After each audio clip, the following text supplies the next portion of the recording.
Et notre invité politique ce matin, c'est Olivier Faure. Bonjour. Bonjour. Merci beaucoup d'être avec nous, député de Seine-et-Marne, premier secrétaire du Parti Socialiste.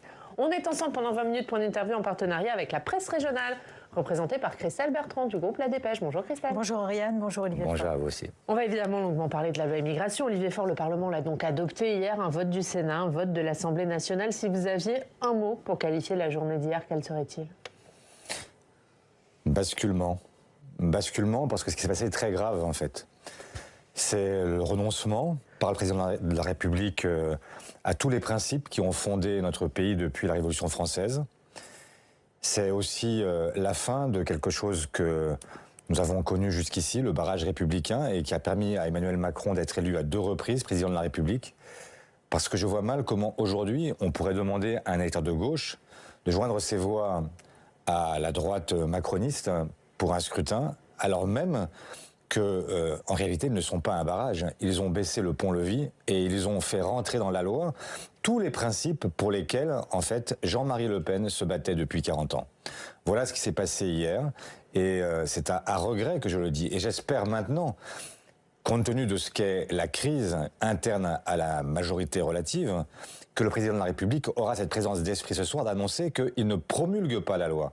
Jacques Chirac, en son temps, sur le CPE, qui avait fracturé le pays, avait fait le choix, alors même que la loi avait été votée, eh bien, avait fait le choix de ne pas promulguer. Eh bien, Donc vous lui demandez, vous appelez ce matin le président de la République à ne pas promulguer cette loi. J'appelle le président de la République à ne pas promulguer la loi et à tenir compte des mouvements d'opinion qui sont nombreux, y compris dans son propre camp, de gens qui lui disent que ça n'est pas possible d'aller aussi loin et de ne rien régler sur le fond et d'accéder à toutes les demandes et de donner une victoire idéologique au RN.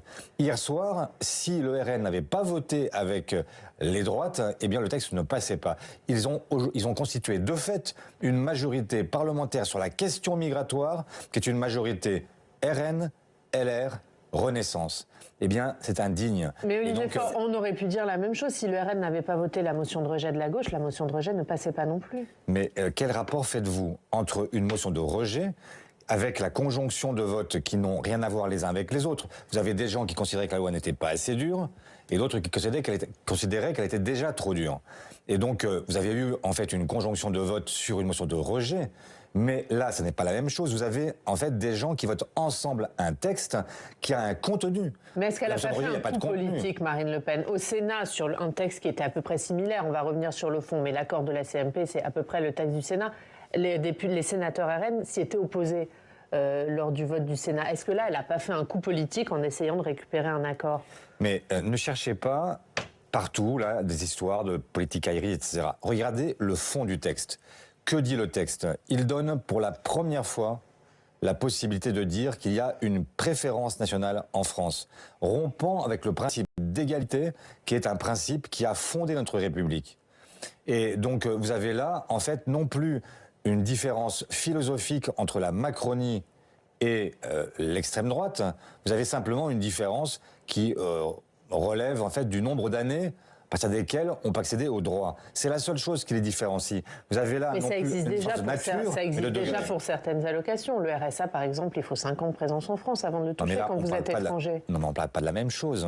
Là, on parle des droits qui sont les droits fondamentaux pour une famille à pouvoir vivre en famille sur le regroupement familial. C'est la possibilité aussi pour une mère célibataire de pouvoir toucher des allocations pour simplement élever ses enfants. Comment voulez-vous aujourd'hui que nous acceptions en fait de revenir sur tout ce qui a, même y compris sur les principes fondateurs de la sécurité sociale. En fait, nous avons, après la Seconde Guerre mondiale, adopté des principes qui sont des principes clairs et sur lesquels le président de la République a choisi de revenir. Il met fin à ce qui a été le consensus du Conseil national de la résistance. Voilà ce qu'il fait. Mais alors justement, lui et la majorité disent si on fait cette loi, c'est pour éviter que les électeurs ne votent encore plus massivement pour Marine Le Pen, puisqu'il y a une demande dans l'opinion publique d'une plus grande fermeté. Mais donc il faudrait, pour éviter Marine Le Pen, faire Marine Le Pen à sa place. C'est ce que je comprends de ce que vous dites. Moi, je crois que si nous voulons... Oui, je vais vous accuser très directement. Gérald Darmanin. Mais qu'est-ce que cette loi résout en réalité? Est-ce que vous pensez sérieusement que cette loi va permettre de juguler en quoi que ce soit les mouvements migratoires? À quoi sont dus les mouvements migratoires? Ils sont dus au réchauffement climatique, ils sont dus à la situation géopolitique dans un certain nombre de pays, à la misère, à l'échange inégal entre le Nord et le Sud. Voilà les questions qu'il faut se poser. Alors qu'est-ce qu'on fait pour répondre à cette inquiétude des Français qui considèrent que l'arrivée d'étrangers sur notre territoire est problématique? Mais ce que je viens de vous dire, on essaye de régler les questions à leurs racines. Qu'est-ce qui fait que des gens aujourd'hui prennent le risque de périr en mer Méditerranée alors même qu'ils avaient une vie, une culture, un village, des amis, une famille qu'ils abandonnent pour pouvoir venir en France? Pourquoi le font-ils? Ils le font simplement parce qu'ils fuient quelque chose. Et donc la question, ça n'est pas de savoir comment est-ce qu'on fait pour mettre un mur à l'entrée, en fait, de notre territoire. La réalité, c'est qu'on sait très bien que rien n'empêchera ces gens-là de venir et de chercher un avenir là où ils n'en ont pas. Donc c'est comment est-ce qu'on fait pour donner un avenir à ces gens à l'endroit où ils se trouvent. Vous savez que dans les prévisions qui sont faites sur les mouvements migratoires, on ne parle pas de quelques centaines de personnes qui vont venir, qui vont chercher à venir sur les côtes européennes. On parle, à l'échéance 2050, d'1,2 milliard d'êtres humains qui vont quitter leur pays pour pouvoir échapper au réchauffement climatique. 1,2 milliard. Alors, soyons calmes, ils ne viendront pas tous en France. La plupart iront simplement d'une région à une autre dans leur propre pays. Mais d'autres iront en fait dans le pays voisin. Et d'autres chercheront après, parce que ça provoquera des conflits innombrables, qui seront des conflits de territoire, et bien d'autres chercheront à venir jusqu'en Europe. Et donc, qu'est-ce qu'on fait? Ce que vous dites fait peur à un certain nombre de Français. Mais bien sûr, mais je comprends que ça puisse effrayer. Simplement, ce que je dis, c'est que on ne traite pas ces questions-là simplement en expliquant qu'on va priver de droits les gens qui sont déjà en France. On est en train de fabriquer quoi? Vous êtes en train de fabriquer, enfin vous êtes, pardon, à chaque fois je ne veux pas vous prendre à partie, mais que fait cette loi? Est-ce qu'elle règle quelque chose? Non. Elle dit simplement qu'il y a des gens qui auraient pu être régularisés, qui vont être renvoyés à la clandestinité. Renvoyés à la clandestinité, ça veut dire quoi? Ça veut dire simplement que ces gens-là, eh bien, seront en fait les proies de l'économie parallèle, de la drogue, de la prostitution, de tout ce qui peut être en fait exercé dans la clandestinité parce qu'ils n'auront pas accès en fait à un travail légal. Voilà ce qui va se passer. Et donc, est-ce que ces gens-là seront renvoyés dans leur pays? La réponse, vous le savez très bien, c'est non. Il y a aujourd'hui 60 000 OQTF, obligation de quitter le territoire français, qui sont prononcées chaque année. Il y en a combien qui sont exercées réellement? Moins de 10%. Pourquoi? Parce que tout simplement, en fait, il faut des laissez-passer consulaires et que les pays d'origine se refusent à les donner. Donc, est-ce qu'on pense que demain, avec cette loi, les choses vont changer? La réponse est clairement non. Et donc, cette loi ne résout rien.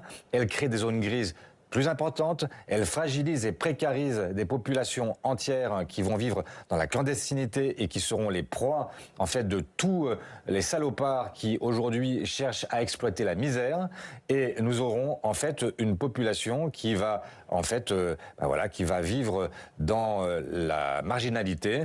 Et vous n'aurez absolument rien réglé. Ce texte, il met aussi en place des régularisations pour les travailleurs sans papier dans les métiers en tension, la fin des mineurs dans les centres de rétention. Vous avez entendu Gérald Darmanin hier, il vous dit on met en place des mesures que la gauche n'a jamais mises en place. Non, ça, en fait, si vous avez suivi l'actualité, et je sais que vous l'avez suivi, vous savez très bien que sur les mineurs dans les centres de rétention, ça n'est pas lié à la loi, c'est lié en fait à une décision de justice qui intime l'obligation à l'État français d'en finir avec ces incarcérations de mineurs.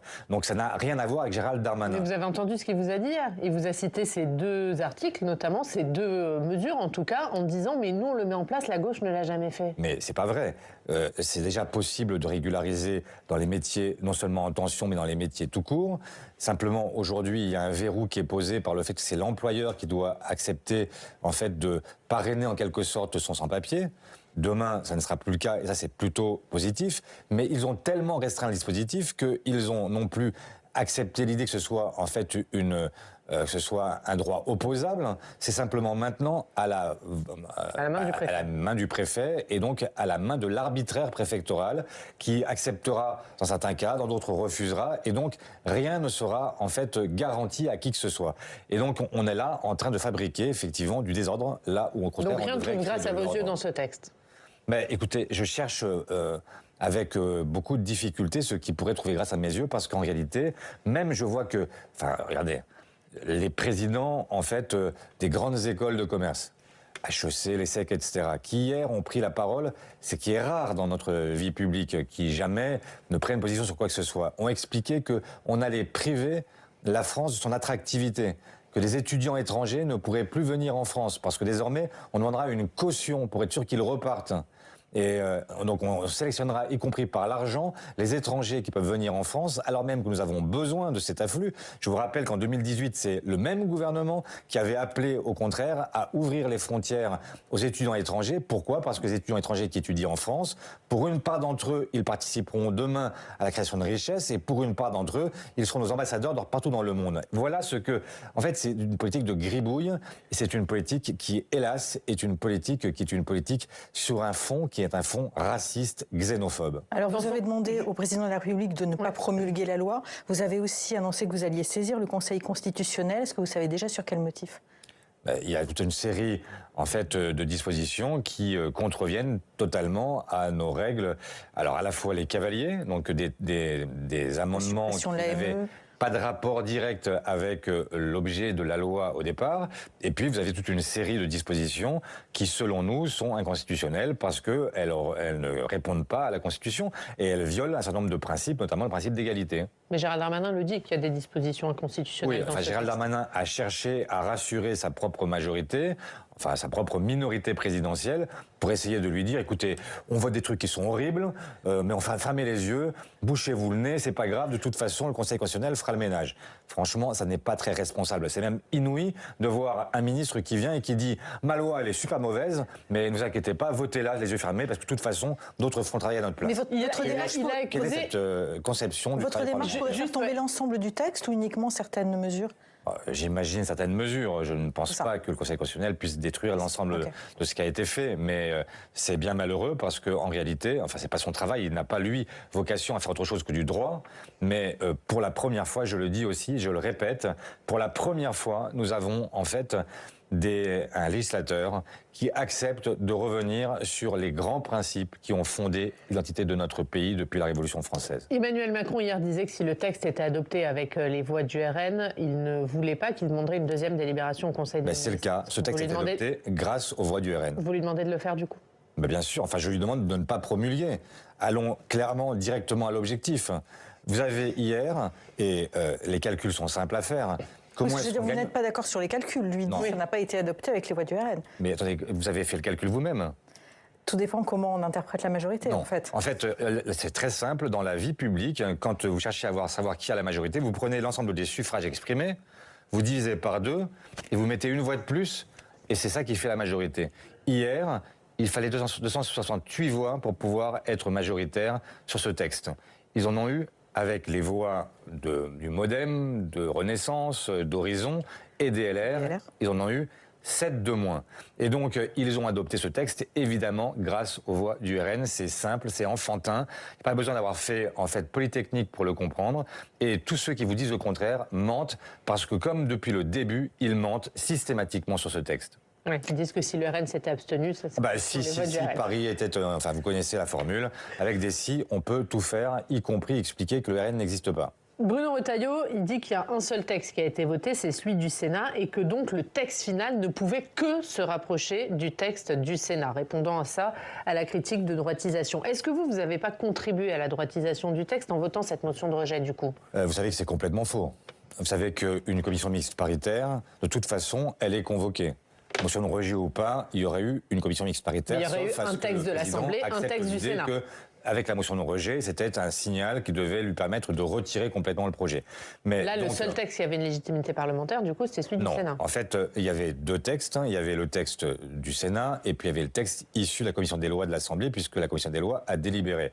Et vous savez très bien que la commission mixte paritaire, elle a un mandat qui est un mandat large, en gros, elle a carte blanche, et qu'elle fait exactement ce qu'elle veut. Elle pouvait même introduire des bouts de texte qui n'existaient pas encore et qui n'avaient été débattus ni à l'Assemblée, ni au Sénat. Donc, il pouvait tout faire. Mais est-ce que les Républicains du Sénat, qui eux avaient fait passer leur texte, n'étaient pas en position de force, du coup? Et le gouvernement pouvait également refuser de conclure la CMP, et il aurait pu, dans ces cas-là, revenir à l'Assemblée avec un texte qui a été celui du Sénat, et il aurait dit, on repasse en commission des lois, on détricote tout ce qui a été fait au Sénat, et ensuite on met aux voix ce texte-là à l'Assemblée. Et même, puisque ce gouvernement a utilisé le 49.3 à 23 reprises depuis 1 an et demi, eh bien, ils auraient même pu utiliser le 49.3 s'ils l'avaient voulu. Et donc, ils auraient pu adopter le texte dans les conditions précises dans lesquelles ils souhaitaient qu'il soit adopté.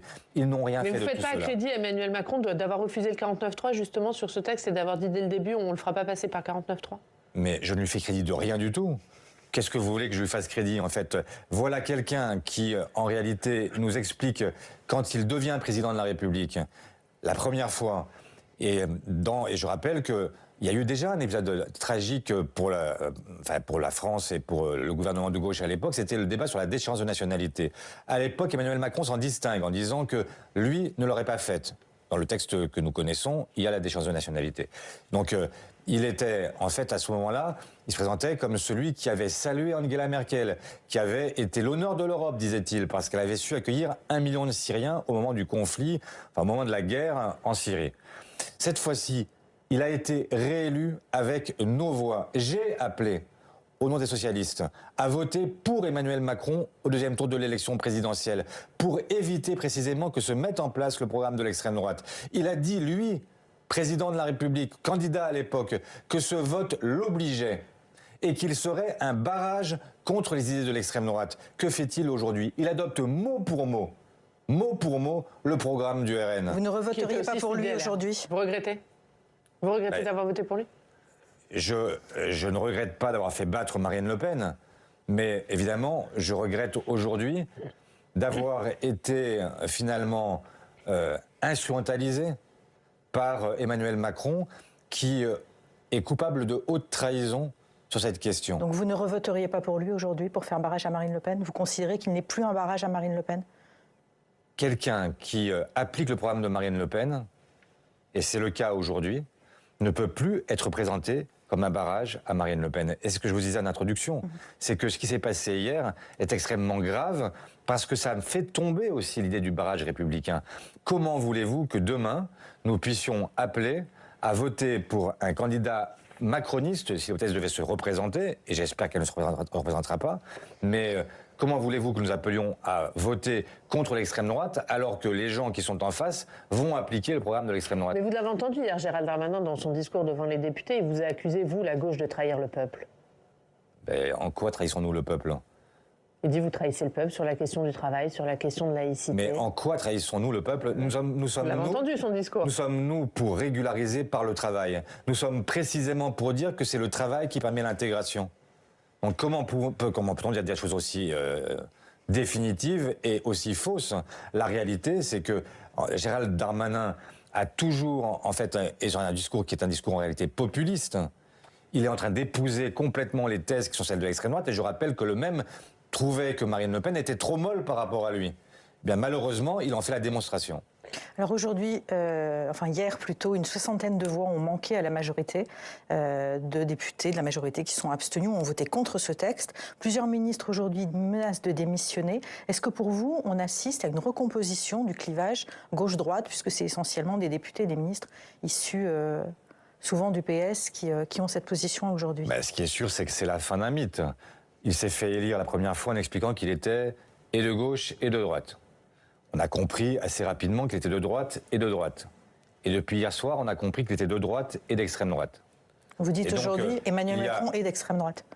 Mais il applique un programme qui est un programme d'extrême droite. C'est une ligne rouge qui devrait être facilement perceptible pour tout le monde. Et d'ailleurs, je vois que certains d'entre eux ont très bien compris ce qu'il se passait. Si 60 d'entre eux ont refusé de voter ce texte, alors même qu'ils sont plutôt dévoués au chef de l'État, c'est bien qu'ils ont compris qu'ils étaient en train ils ne pouvaient pas apposer leur nom en bas de ce parchemin-là. Aurélien Rousseau a présenté sa démission cette nuit, le ministre de la Santé. Qu'en dites-vous? Non seulement il la présente, mais il la maintient, puisque je vois que pour l'instant on ne sait pas très bien si elle a été acceptée ou pas par Matignon. Enfin, quand on veut démissionner, on démissionne. On n'attend pas, en fait, le feu vert du président ou de la première ministre. On ne fait pas une Darmanin, si vous voyez ce que je veux dire. C'est du bluff, c'est de la com? Darmanin, c'était de la com pure. Il est venu présenter sa démission, en plus, au président de la République, alors qu'en réalité, c'est à Matignon qu'on la présente quand on est ministre.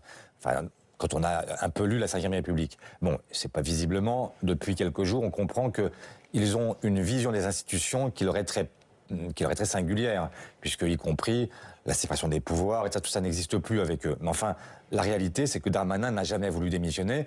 Il est venu faire semblant à l'Élysée, ils ont pris un pot ensemble, et puis il est reparti en expliquant qu'il avait voulu, et puis en même temps le chef de l'État n'avait pas voulu, et donc voilà, il allait continuer parce qu'il devait faire son devoir, et puis il y a les Jeux Olympiques, etc. Bon, bref, ce cinéma-là ne trompe personne. Donc maintenant, on va voir ce que fait Aurélien Rousseau, on va voir si les Clément Beaune et autres, Vergrit, etc., font en fait de leurs convictions l'alpha et l'oméga de leur vie politique, et si les convictions sont plus fortes que les ambitions. On verra, on les jugera finalement à ce qu'ils feront. Est-ce que vous, patron du Parti Socialiste, vous pourriez rediscuter avec cette aile gauche de la Macronie qui, aujourd'hui, n'est plus d'accord avec Emmanuel Macron? Mais moi, j'appelle ce matin tous les Républicains, toutes celles et ceux qui sont hostiles à ce texte, à se parler et à tout faire pour que le combat culturel que nous devons mener puisse être mené de concert. Sur la question migratoire, que nous puissions arriver à conjurer en fait toutes ces fake news permanentes qui sont diffusées du chef de l'État jusqu'à Marine Le Pen, et arriver à faire en sorte que sur ce terrain-là, nous puissions nous mettre d'accord et faire en sorte que notre pays accepte l'idée que nous ne pouvons pas transformer l'étranger en bouc émissaire. Beaucoup viennent du PS, viennent de chez vous. Est-ce que vous sentez encore des valeurs communes avec un Stéphane Travert, avec un Sacha Houlié? Est-ce que vous pourriez reconstruire quelque chose ensemble? C'est à eux de dire ce qu'ils sont prêts à faire. C'est à eux de dire si ils ont simplement cherché à laver leur conscience hier en se refusant à un vote qu'ils savaient déjà acquis par les voix de la droite et de l'extrême droite. Et donc, mais pour vous, les liens ne sont pas rompus totalement après leur départ chez Emmanuel Macron? La politique, c'est des actes. C'est pas simplement des verbiages. Mais est-ce que vous les appelez à revenir au PS? Mais je les appelle à aller jusqu'au bout de leurs convictions.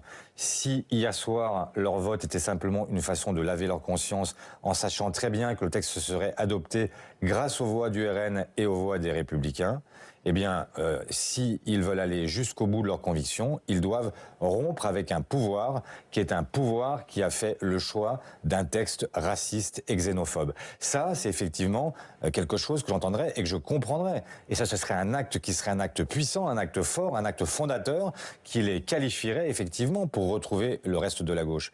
Mais si c'est simplement pour faire un pas de côté et dire « Bon, écoutez, moi, je suis toujours avec le président, hein, donc vous inquiétez pas, président, je suis toujours là avec vous, hein, je suis à vos côtés jusqu'à la fin. » Mais bon, je dis ça, vous comprenez, c'est pour dire quand même que vous avez encore une aile gauche.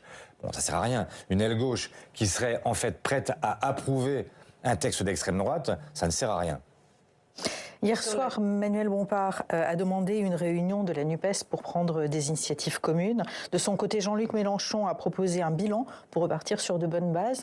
On assiste à la renaissance de la NUPES à la suite du vote de ce texte? Écoutez, moi, je ne veux pas, dans un moment comme celui que nous vivons, rentrer dans la politique, pas politicienne, c'est important les alliances, etc. Mais enfin, je ne veux pas tout mélanger. Je dis simplement à Jean-Luc Mélenchon que ce serait utile que d'ores et déjà, il commence par ne pas tweeter n'importe quoi, n'importe comment. Et hier soir, quand il laisse penser, quand même il dit explicitement qu'il y a un lien entre le vote de la loi Darmanin et la manifestation contre l'antisémitisme à laquelle a participé l'extrême droite, et dans laquelle il pense que la matrice même de ce texte, c'est la manifestation contre l'antisémitisme, je dis que là, il y a quand même en fait beaucoup d'efforts à réaliser avant que nous puissions nous retrouver. On est loin des bonnes bases.